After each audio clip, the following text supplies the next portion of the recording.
बीते 32 सालों से भिंड इटावा रेलवे लाइन की बाट जो रहे लोगों का इंतजार आज खत्म हो जाएगा। रेल राज्य मंत्री मनोज सिन्हा, केंद्रीय इस्पात मंत्री नरेंद्र सिंह तोमर और सूबे के सीएम शिवराज सिंह चौहान इस रेलवे लाइन का शुभारंभ करेंगे। 1984 में गुना इटावा रेलवे लाइन की घोषणा की गई थी।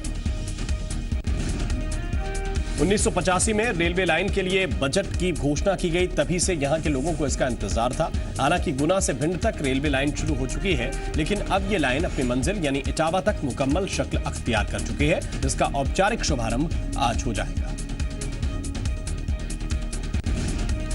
छत्तीसगढ़ के सीएम डॉक्टर रमन सिंह आज राज्य के नक्सल प्रभावित बस्तर और नारायणपुर के दौरे पर रहेंगे। इस दौरान वो दोनों जिलों के लिए लगभग 96 करोड़ 76 लाख रुपए के 85 निर्माण कार्यों का लोकार्पण और भूमि पूजन करेंगे।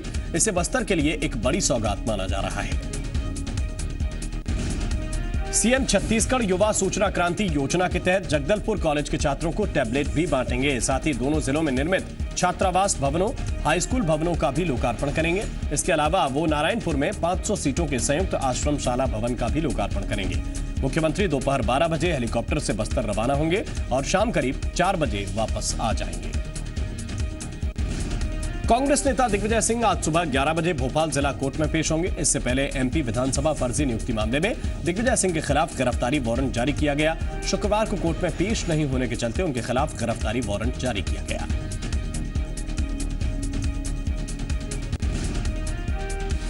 इस मामले में 8 आरोपियों के खिलाफ चालान पेश किया गया, जिनमें से 7 कोर्ट में मौजूद थे, लेकिन इस दौरान अदालत की ओर से सूचना मिलने के बावजूद दिग्विजय सिंह हाजिर नहीं हुए। ऐसे में कोर्ट ने उनके खिलाफ गिरफ्तारी वारंट जारी किया। मुख्यमंत्री डॉक्टर रमन सिंह ने शुक्रवार को रायपुर को 78 करोड़ रुपए की योजनाओं की सौगात दी। सीएम ने रायपुर से जगदलपुर के लिए बनाए गए कैनाल रोड बाईपास पर एक फ्लाईओवर का भूमि पूजन किया और गुढ़ियारी के रामनगर स्थित रेलवे अंडर बाईपास का लोकार्पण भी किया। इसके अलावा रमन सिंह ने खमतराई में स्थित आरटीओ के नए भवन का भी उद्घाटन किया। सीएम अपने व्यस्त कार्यक्रम के तहत खारून नदी पर बने खुड़मुड़ी रोड पर नए पुल के निर्माण की नींव रखने भी पहुंचे। इस मौके पर पीडब्ल्यूडी मंत्री राजेश मूणत और महापौर प्रमोद दुबे भी शामिल हुए। नीमच के नया गांव और राजस्थान के निम्बा हेड़ा के बीच एक टैंकर ने यात्री बस को पीछे से टक्कर मार दी। टक्कर के बाद टैंकर में आग लग गई। इस आग में ड्राइवर के झुलसकर मरने की खबर है। वहीं टैंकर के केबिन में लगी आग को दमकल की 3 गाड़ियों की मदद से बुझाया गया। जानकारी के मुताबिक टैंकर में पेट्रोल और डीजल भरा था। हादसे में 2 यात्री घायल भी हुए हैं। कैंट थाना क्षेत्र में शुक्रवार रात 8 बजे हुए सड़क हादसे में बाइक सवार 5 युवकों की मौत हो गई। सिंहवासा के पास अशोकनगर रोड पर इन युवकों की बाइक एक ट्रैक्टर ट्रॉली से भिड़ गई थी। अस्पताल लाए जाने से पहले ही 5 ने दम तोड़ दिया। मरने वालों में 2 सगे भाई भी शामिल हैं। जांजगीर चांपा में अनियंत्रित पिकअप वैन पलटने से 2 लोगों की मौके पर ही मौत हो गई, जबकि 4 लोग गंभीर रूप से घायल हो गए। घायलों को रायगढ़ जिला अस्पताल में भर्ती कराया गया है। यह घटना डभरा थाना क्षेत्र के भद्री चौकी की है। बैतूल में जी मध्य प्रदेश छत्तीसगढ़ की खबर का बड़ा असर हुआ है। बैतूल की जिला शिक्षा अधिकारी जयश्री पिल्लई को निलंबित किया गया है। लेक्चरर पीपी साहू की मौत, कर्मचारियों से अभद्रता के आरोप में कमिश्नर लोक शिक्षण ने निलंबित किया। होशंगाबाद के उप संचालक को दिया गया इसका प्रभार। जी मध्य प्रदेश छत्तीसगढ़ ने प्रमुखता से यह मुद्दा उठाया था। सुप्रीम कोर्ट ने मध्य प्रदेश के सभी प्राइवेट मेडिकल कॉलेजों को नोटिस जारी किया है। स्टेट कोटे की सीट अनैतिक तरीके से भरने के मामले में एक जनहित याचिका पर सुनवाई के बाद सुप्रीम कोर्ट ने प्राइवेट मेडिकल कॉलेजों को यह नोटिस जारी किया। याचिका में स्टेट कोटे की सीटें बेचने का आरोप लगाया गया है। बालोद में कांग्रेसी कार्यकर्ता कलेक्ट्रेट का घेराव करेंगे। नेता प्रतिपक्ष टी.एस. सिंहदेव और भूपेश बघेल भी इसमें शामिल होंगे। 7 से 10 हजार की भीड़ आने की संभावना है। सुरक्षा के मद्देनजर पुलिस ने अन्य जिलों से सुरक्षा बल मंगवाए हैं। जगदलपुर में बस्तर विश्वविद्यालय में पीएचडी कोर्स वर्क परीक्षा में राजनीति विज्ञान का पहला पेपर प्रबंधन ने निरस्त कर दिया है। गलती से परीक्षा से पहले प्रश्न पत्र खुल गया था। देवास के एमजीएम स्कूल में 6 साल की मासूम के साथ गुरुवार को हुए दुष्कर्म को लेकर खूब बवाल हुआ। घटना के विरोध में एबीवीपी कार्यकर्ता एमजीएम स्कूल पहुंच गए और जमकर नारेबाजी की। एबीवीपी के कार्यकर्ता स्कूल को बंद करने की मांग पर अड़ गए, जिसके बाद भारी पुलिस बल को मौके पर तैनात किया गया। वहीं स्कूल प्रबंधन स्कूल के अंदर छात्रा के साथ दुष्कर्म की बात को बेबुनियाद बता रहा है। स्कूल प्रबंधन का कहना है कि बच्चे स्कूल से सुरक्षित बाहर निकली थी। गुरुवार को 6 साल की मासूम के साथ बलात्कार का मामला सामने आया था। इस दरिंदगी के खिलाफ पुलिस ने अज्ञात शख्स के खिलाफ मामला दर्ज किया था।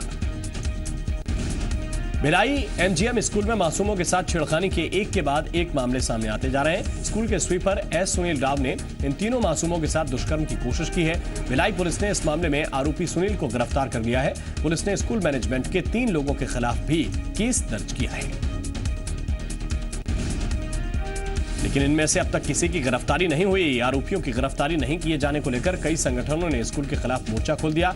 इन संगठनों के नुमाइंदे स्कूल के सामने धरने पर बैठ गए। स्कूल मैनेजमेंट का पुतला फूंकने के साथ ही इन संगठनों के कार्यकर्ता जमकर नारेबाजी भी कर रहे हैं। वहीं भारी पुलिस बल मौके पर तैनात की गई है। एमपी कांग्रेस की कमान सांसद कमलनाथ को सौंपने की मांग तेज होने लगी है। मंडला के जेल मैदान में हुई किसान मजदूर रैली में जुटे कांग्रेस के कई मौजूदा और पूर्व विधायकों ने एक सुर में कमलनाथ को प्रदेश कांग्रेस का नेतृत्व कमलनाथ को सौंपने की मांग की। अपनी कार्यप्रणाली को लेकर हमेशा आरोपों में घिरने वाली सागर पुलिस की एक और अलग तस्वीर सामने आई। बिलहरा के चौकी प्रभारी का तबादला रोकने की मांग को लेकर 22 गांव के लोग लामबंद हो गए हैं। स्थानीय लोगों ने एसपी से गुहार लगाई है कि वो चौकी प्रभारी बकत सिंह का ट्रांसफर रोक दें। अपील करने वालों में महिलाएं भी शामिल हैं।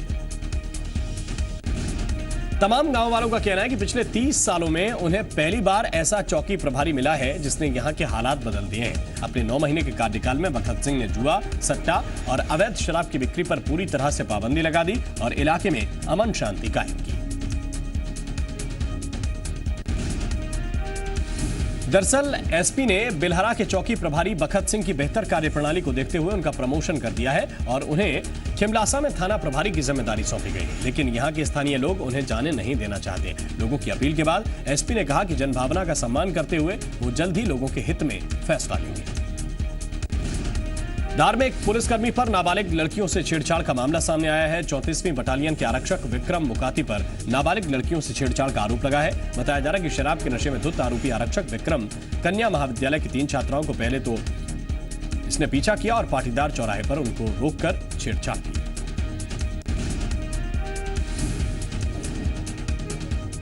लड़कियों के विरोध करने पर उल्टे शराबी आरक्षक ने सड़क पर हंगामा करने शुरू कर दिया। इधर आरोपी माहौल खराब होने की वजह से लड़कियों को घर जाने की दलील दे रहा है। लड़कियों की शिकायत पर पुलिस ने आरोपी आरक्षक को पकड़ लिया है। फिलहाल पुलिस मामले की जांच कर रही है। भिलाई के स्मृति नगर के पास 2 युवतियों से हुई छेड़छाड़ के मामले में पुलिस ने 2 युवकों को गिरफ्तार किया है। पकड़े गए युवकों में एक सीएएफ का जवान है जबकि दूसरा इंजीनियरिंग का छात्र है। राहुल यादव और अभिषेक ओझा पर कुछ दिन पहले 2 युवतियों ने छेड़छाड़ और अश्लील हरकत की शिकायत सुपेला थाने में दर्ज करवाई थी, लेकिन कार्रवाई आगे नहीं बढ़ पा रही थी। इसके बाद युवतियों ने एसपी से मामले की गुहार लगाई, जिस पर तत्काल कार्रवाई करते हुए छत्तीसगढ़ आर्म्ड फोर्स के जवान राहुल यादव और इंजीनियर अभिषेक ओझा को पकड़ लिया गया। फिलहाल पुलिस दोनों के खिलाफ आगे की कार्रवाई कर रही है। मध्य प्रदेश के वित्त मंत्री जयंत मलैया ने विधानसभा में बजट पेश किया। प्रदेश का पूरा बजट 1,58,713 करोड़ रुपए का है। कृषि के लिए 2,448 करोड़ का बजट पेश किया गया। बजट में कृषि यंत्र कर मुक्त हो गए और ऑर्गेनिक कीटनाशक सस्ते कर दिए गए। मलैया ने कहा कि फसल हानि के विरुद्ध 4300 करोड़ से ज्यादा के बीमा दावे किए जाएंगे। वहीं राष्ट्रीय कृषि मंडी से राज्य की 50 मंडियां ऑनलाइन जुड़ेंगी। एमपी के वित्त मंत्री जयंत मलैया ने विधानसभा में बजट पेश किया। मलैया ने कृषि और शिक्षा को बढ़ावा देने के मकसद से होशंगाबाद में कृषि महाविद्यालय खोलने का ऐलान किया।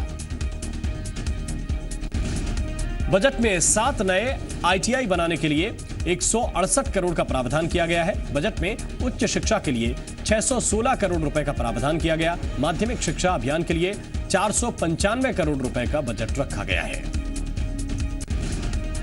एमपी के बजट में महिलाओं को वित्त मंत्री ने दिल खोलकर सौगात दी है। जयंत मलैया ने लाडली लक्ष्मी योजना के लिए 903 करोड़ रुपए दिए हैं। वहीं ग्रामीण महिलाओं को इंटरनेट से जोड़ने के लिए ई शक्ति योजना बनाई गई है।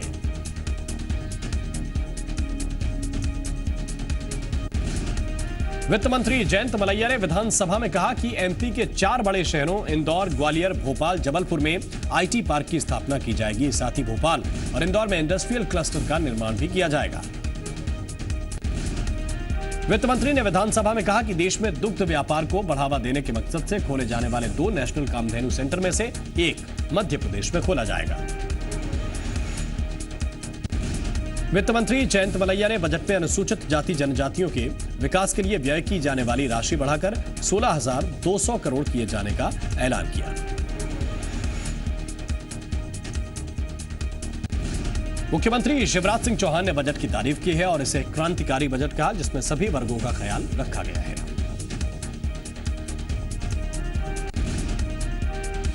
प्रदेश सरकार ने राजकोषीय घाटा कम करने के लिए बजट में भले ही स्टाम्प शुल्क बढ़ा दिया है, लेकिन झाबुआ जिले में पहले से ही सरकार को राजस्व में काफी नुकसान हुआ है। जिले में पिछले साल के मुकाबले इस साल 60% रजिस्ट्री कम हुई है, लेकिन स्टाम्प शुल्क बढ़ने से राजस्व नुकसान का आंकड़ा कम होने की उम्मीद है। हालांकि विभाग के अधिकारी रियल एस्टेट में मंदी को कारण बता रहे हैं। धार में प्रदूषण फैला रही फैक्ट्री पर 15 लाख रुपए का जुर्माना लगाया गया है। एमपी पॉल्यूशन कंट्रोल बोर्ड की शिकायत पर सुनवाई करते हुए 16 साल बाद जेएमएफएससी कोर्ट ने यह फैसला सुनाया। केडिया ग्रेट गलियन लिमिटेड के खिलाफ यह मामला दायर हुआ था। फैक्ट्री से निकल रहे प्रदूषित पानी से चंबल नदी के दूषित होने और बिना अनुमति बॉयलर लगाने पर कार्रवाई हुई। दोनों ही शिकायतों पर 7.5 लाख रुपए का जुर्माना लगा। जुर्माना प्रदेश सरकार के खजाने में जमा किया जाएगा। विदिशा में 11 राष्ट्रीय पक्षी मोर की मौत के मामले में खेत मालिक पुजारी स्वरूप भारती को गिरफ्तार किया गया है। वन्य प्राणी संरक्षण अधिनियम के तहत यह गिरफ्तारी हुई है। खेत मालिक ने खेत में चूहा मार दवाई का छिड़काव किया था, जिसकी वजह से 11 मोरों की मौत हुई थी। सीधी के निगरी सामुदायिक स्वास्थ्य केंद्र में एक महिला के गर्भ से एक ऐसी बच्ची ने जन्म लिया जिसका हृदय बाहर है। नवजात को जिला अस्पताल के आईसीयू में भर्ती करवाया गया है। डॉक्टरों के मुताबिक ये एक्टोपिया कार्डिया नाम की बीमारी है, जो लाखों में से किसी एक में पाई जाती है। ये अपने आप में गंभीर मामला है और उसका इलाज यहाँ संभव नहीं है। डॉक्टरों ने नवजात की हालत को देखते हुए उसे रीवा रेफर कर दिया, लेकिन परिवार वाले उसे वहां ले जाने को तैयार नहीं है। बच्ची के माता पिता गरीब हैं, मजदूरी करके वो अपना जीवन यापन करते हैं। उनके पास इतने पैसे नहीं हैं कि वो बाहर ले जाकर इस मासूम का इलाज करा सकें। पैसे के अभाव के चलते ही उन्होंने बच्ची को यहाँ रखा है। अभी तक कोई भी बच्ची की मदद के लिए आगे नहीं आया है। परिवार ने प्रशासन से मदद की गुहार लगाई है।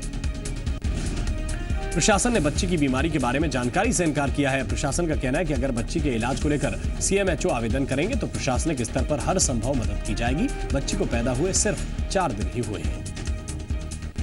छत्तीसगढ़ के पूर्व मुख्यमंत्री अजीत जोगी 6 विधायकों के साथ खरसिया विधानसभा क्षेत्र के भेलवाडीह पहुंचे।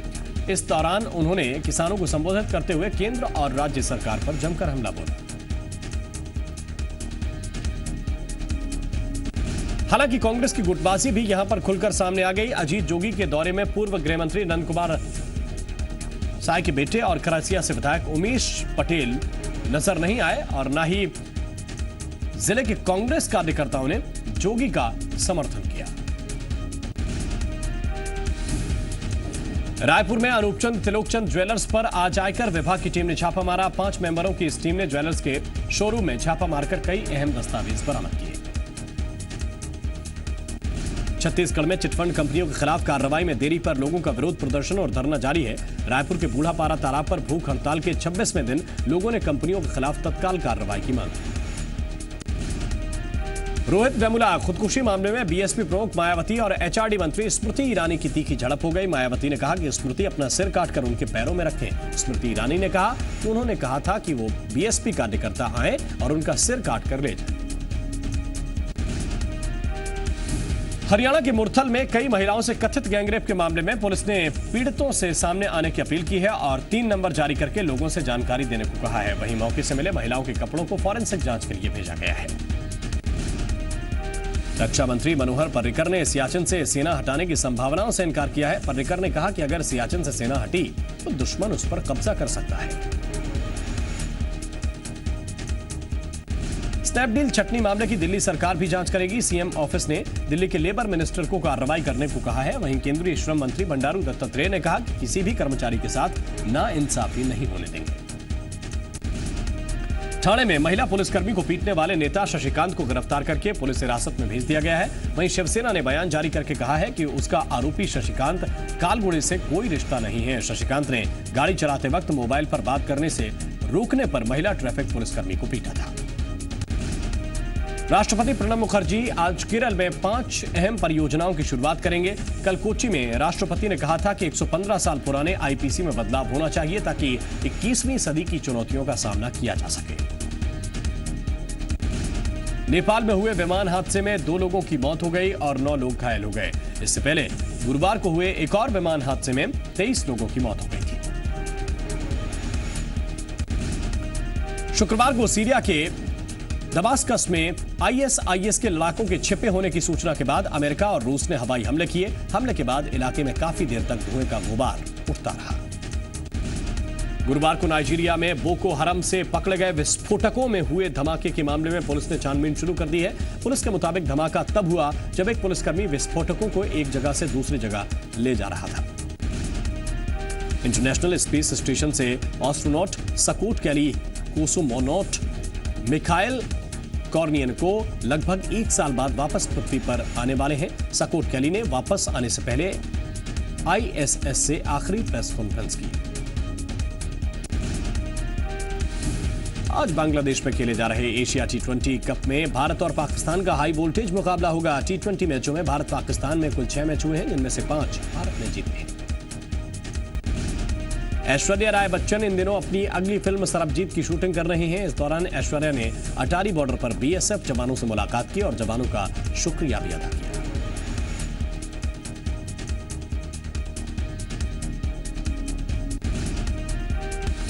फिल्म रुस्तम में अक्षय कुमार का नया लुक आउट हो गया है। अक्षय इस फिल्म में एक नेवी ऑफिसर की भूमिका निभा रहे हैं। रुस्तम की कहानी 50 के दशक के कुछ रियल लाइफ इंसिडेंट्स पर बेस्ड है।